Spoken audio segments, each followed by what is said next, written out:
Hey guys, welcome back to my channel Vajra vlogs in Kannada. ಇವತ್ತು ನಾನು ಈ ವಿಡಿಯೋದಲ್ಲಿ ನಿಮಗೆ ಮೊಟ್ಟೆ ಸರದ ಗೊಜ್ಜು ಯಾವ ರೀತಿ ಮಾಡೋದು ಅಂತೇಳಿ ರೆಸಿಪಿನ ಶೇರ್ ಮಾಡ್ಕೊಳ್ತಾ ಇದ್ದೀನಿ.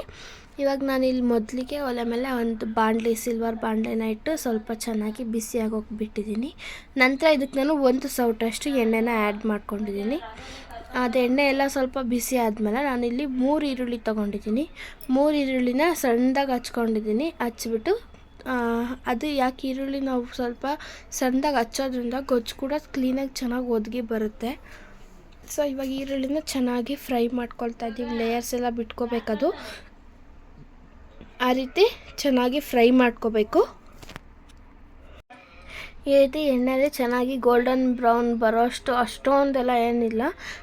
ಒಂದು ಸ್ವಲ್ಪ ಚೆನ್ನಾಗಿ ಫ್ರೈ ಆದಮೇಲೆ ಸ್ವಲ್ಪ ಚೆನ್ನಾಗಿ ಬೆಂದಿದೆ ಅಂತ ನಮ್ಗೆ ಅನಿಸಿದ್ಮೇಲೆ ನಾನಿಲ್ಲಿ 2 ದೊಡ್ಡ ಟೊಮೆಟೊನ ಸೇರಿಸ್ಕೊಳ್ತಾ ಇದ್ದೀನಿ. ಅದು ಕೂಡ ಅಷ್ಟೇ ಸ್ವಲ್ಪ ಸಣ್ಣದಾಗಿನೇ ಕಟ್ ಮಾಡಿಕೊಂಡು ಸೇರಿಸ್ಕೊಳ್ತಾ ಇದ್ದೀನಿ. ಇದು ಅಷ್ಟೇ ಚೆನ್ನಾಗಿ ಸ್ಮ್ಯಾಶ್ ಆಗೋವರೆಗೂ ಒಂಚೂರು ಗೊಜ್ಜು ಥರ ಆಗೋವರೆಗೂ ಚೆನ್ನಾಗಿ ಫ್ರೈ ಮಾಡ್ಕೋಬೇಕು. ನಂತರ ಇದು ಸ್ವಲ್ಪ ಬೇಗನೆ ಬೇಯಬೇಕು ಅಂತ ಏನಾದರೂ ಇದ್ದರೆ ನೀವು ಒಂದು 1/2 ಟೇಬಲ್ ಸ್ಪೂನಷ್ಟು ಸಾಲ್ಟ್ ಕೂಡ ಆ್ಯಡ್ ಮಾಡ್ಕೊಳ್ಳಿ. ಅವಾಗ ಸ್ವಲ್ಪ ಬೇಗನೆ ಬೇಯುತ್ತೆ ಈರುಳ್ಳಿ ಮತ್ತು ಟೊಮೆಟೊ. ನಂತರ ನಾನು ಒಂದು 2 ಟೇಬಲ್ ಸ್ಪೂನಷ್ಟು ಜಿಂಜರ್ ಗಾರ್ಲಿಕ್ ಪೇಸ್ಟ್ನ ಆ್ಯಡ್ ಮಾಡಿದ್ದೀನಿ. ಅದು ಆ್ಯಡ್ ಮಾಡಿ ಸ್ವಲ್ಪ ಸ್ಟಿರ್ ಮಾಡಿದ್ಮೇಲೆ ಈ ರೀತಿ ಎಣ್ಣೆ ಬಿಟ್ಕೊಳೋಕ್ಕೆಲ್ಲ ಸ್ಟಾರ್ಟ್ ಆಗುತ್ತೆ. ಅವಾಗ ನಾನು ಎಲ್ಲ ಮಸಾಲ ಪೌಡರ್ನ ಆ್ಯಡ್ ಮಾಡ್ತಾಯಿದ್ದೀನಿ. ಇಲ್ಲಿ ಮೊದಲಿಗೆ ಒಂದು ಅರ್ಧ ಟೇಬಲ್ ಸ್ಪೂನಷ್ಟು ಬಿರಿಯಾನಿ ಮಸಾಲ ಆ್ಯಡ್ ಮಾಡ್ತಿದ್ದೀನಿ. ಮತ್ತು ಇವಾಗ ಒಂದು ಅರ್ಧ ಟೇಬಲ್ ಸ್ಪೂನಷ್ಟು ಗರಂ ಮಸಾಲ ಆ್ಯಡ್ ಮಾಡ್ಕೊಳ್ತಾ ಇದ್ದೀನಿ. ನಂತರ ಒಂದು ಸಣ್ಣ ಟೀ ಸ್ಪೂನಲ್ಲಿ 1/4 ಚಮಚದಷ್ಟು ಅರಿಶಿನ ಆ್ಯಡ್ ಮಾಡ್ಕೊಳ್ತಾ ಇದ್ದೀನಿ. ಅದಾದಮೇಲೆ 1 ಟೇಬಲ್ ಸ್ಪೂನ್ ಚಿಲ್ಲಿ ಪೌಡರ್ ಮತ್ತು 2 ಟೇಬಲ್ ಸ್ಪೂನಷ್ಟು ಧನಿಯಾ ಪೌಡರ್ನ ಆ್ಯಡ್ ಮಾಡಿಕೊಂಡು ಚೆನ್ನಾಗಿ ಫಸ್ಟ್ ಡ್ರೈ ಮಿಕ್ಸ್ ಮಾಡ್ಕೊಳ್ತಾ ಇದ್ದೀನಿ. ಇದೆಲ್ಲ ಚೆನ್ನಾಗಿ ಡ್ರೈ ಮಿಕ್ಸ್ ಮಾಡ್ಕೊಳ್ಬೇಕಾದ್ರೆ ಅದೆಲ್ಲ ಸ್ವಲ್ಪ ತಳ ಹಿಡಿಯೋ ಥರ ಎಲ್ಲ ಆಗಿಬಿಡುತ್ತೆ. ನೀವೇನಾದರೂ ನಾನ್ ಸ್ಟಿಕ್ ಬಳಸ್ತಿದ್ರೆ, ನಾನ್ ಸ್ಟಿಕ್ ಪಾತ್ರೆ ಏನಾದರೂ ಮಾಡ್ತಾಯಿದ್ರೆ ಅದೇನಾಗಲ್ಲ. ಈ ಥರ ಎಲ್ಲ ಏನು ಅಂಟು ಥರ ಏನು ಅನಿಸಲ್ಲ. ಬಟ್ ಈ ಥರ ಪಾತ್ರೆಯಲ್ಲಿ ಮಾಡಬೇಕಾದ್ರೆ ಸ್ವಲ್ಪ ಆ ರೀತಿ ಆಗುತ್ತೆ. ಆವಾಗ ನೀವೇನು ಮಾಡಬೇಕಾಗುತ್ತೆ, ಎಣ್ಣೆ ಹಾಕೊಳ್ಳೋದ್ರ ಬದಲು ಸ್ವಲ್ಪ ನೀರನ್ನು ಆ್ಯಡ್ ಮಾಡಿಕೊಂಡ್ರೆ ಸ್ವಲ್ಪ ಗೊಜ್ಜು ಥರ ಸರಿ ಹೋಗುತ್ತೆ. ಈಗ ನಾನು ಅದಕ್ಕೇ ಒಂದು 1/4 ಚಮಚದಷ್ಟು ಚಿಕನ್ ಫ್ರೈ ಪೌಡರ್ನ ಯೂಸ್ ಮಾಡ್ತಾಯಿದ್ದೀನಿ. ಮತ್ತು ಸ್ವಲ್ಪ ಕಲರ್ಗೋಸ್ಕರ Kashmiri red chilli powder use ಮಾಡ್ತಾಯಿದ್ದೀನಿ. ಮತ್ತು ಸ್ವಲ್ಪ ಕಸೂರಿ ಮೆಥಿ ಕೂಡ ಅದ್ರ ಮೇಲೆ ಹಾಕ್ಕೊಂಡು ಇವಾಗ ಒಂದ್ಸಲ ಚೆನ್ನಾಗಿ ಫ್ರೈ ಮಾಡ್ಕೊಳ್ತಾ ಇದ್ದೀನಿ. ನೋಡ್ತಾ ಇರ್ಬೋದು ಅದೆಷ್ಟು ಡ್ರೈ ಥರ ಅನಿಸ್ತಾ ಇದೆ ಅಂತೇಳಿ. ಸೊ ಇವಾಗ ನಾನು ಇದಕ್ಕೆ ಸ್ವಲ್ಪ ನೀರನ್ನು ಒಂದು ಟೀ ಗ್ಲಾಸಲ್ಲಿ ಅರ್ಧ ಟೀ ಗ್ಲಾಸಷ್ಟು ನೀರನ್ನು ಆ್ಯಡ್ ಮಾಡ್ಕೊಳ್ತಾ ಇದ್ದೀನಿ. ಆ್ಯಡ್ ಮಾಡ್ಕೊಳ್ಳೋದ್ರಿಂದ ಅದು ಸ್ವಲ್ಪ ಗೊಜ್ಜು ಥರ ಆಗುತ್ತೆ ಅಂತ ಅಷ್ಟೇ. ಚೆನ್ನಾಗಿ ಇವಾಗ ನೋಡ್ಬೋದು ನೀವು, ಅದು ಚೆನ್ನಾಗಿ ಗೊಜ್ಜು ಥರ ಆಗಿ ಸೈಡಲ್ಲೆಲ್ಲ ಎಣ್ಣೆ ಬಿಟ್ಕೊಳ್ಳೋಕೆ ಸ್ಟಾರ್ಟ್ ಆಗುತ್ತೆ.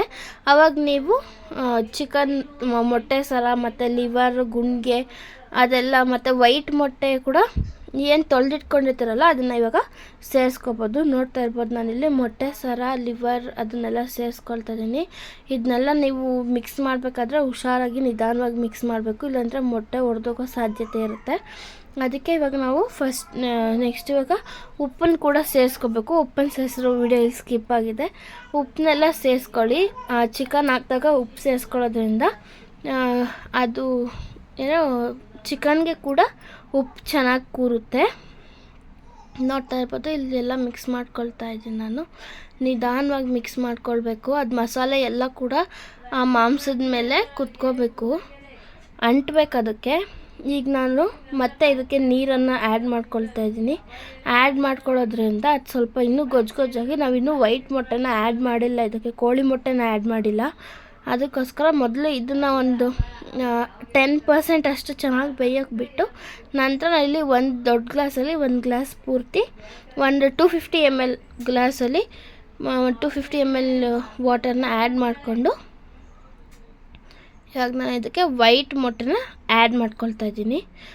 ಒಂದು ಕಡೆ ಸೈಡಿಂದ ಆ್ಯಡ್ ಮಾಡ್ತಾಯಿದ್ದೀನಿ ವೈಟ್ ಮೊಟ್ಟೆ, ಸೊ ದಟ್ ಅದು ಕೂಡ ಚೆನ್ನಾಗಿ ಬೇಯಬೇಕು, ಈ ಕಡೆ ಚಿಕನ್ ಕೂಡ ಚೆನ್ನಾಗಿ ಬೇಯಬೇಕು ಅನ್ನೋ ಕಾರಣ. ಇದನ್ನೆಲ್ಲ ಚೆನ್ನಾಗಿ ಆ್ಯಡ್ ಮಾಡಿ ಒಳ್ಳೆ ಮಿಕ್ಸ್ ಕೊಟ್ಟು ಮುಚ್ಚಳ ಮುಚ್ಚಿ ಒಂದು 10 ಮಿನಿಟ್ಸ್ ಅಷ್ಟು ಬೇಯಿಸಿದ್ರೆ ಸಾಕು. ಇದೆಲ್ಲ ನೀರೆಲ್ಲ ಹಿಂಗಿ ಚೆನ್ನಾಗಿ ಚಿಕನ್ ಕೂಡ ಬೆಂದಿರುತ್ತೆ, ಗೊಜ್ಜು ಕೂಡ ಕ್ಲೀನಾಗಿ ರೆಡಿಯಾಗಿರುತ್ತೆ. ನೀವು ಎಕ್ಸ್ಪೆಕ್ಟ್ ಮಾಡಿರಲ್ಲ, ಟೇಸ್ಟ್ ಮಾತ್ರ ತುಂಬ ಚೆನ್ನಾಗಿ ಬಂದಿರುತ್ತೆ. ಮನೇಲೇನಾದರೂ ಚಿಕನ್ ತಿನ್ನೋಕ್ಕಾಗಲ್ಲ ಅಲ್ಲಿ ನೋವುತ್ತೆ ಆ ಥರ ಎಲ್ಲ ಹೇಳೋರಿಗೆ ಈ ರೀತಿ ಚಿಕನ್ ತಿನ್ನಬೇಕು ಅಂತಿದ್ದು ತಿನ್ನೋಕ್ಕಾಗದೇ ಇರೋರಿಗೆ ಇದು ಒಂದು ಬೆಸ್ಟ್ ರೆಸಿಪಿ ಅಂತಲೇ ಹೇಳ್ಬೋದು. ಈ ರೀತಿ ಮೊಟ್ಟೆ ಸರದ ಗೊಜ್ಜು ನಿಮ್ಮನೇಲಿ ಕೂಡ ಮಾಡ್ಕೊಂಡು ತಿನ್ನಿ. ಹೇಗಿತ್ತು ಅಂತ ಕಮೆಂಟ್ ಮಾಡಿ. Thank you.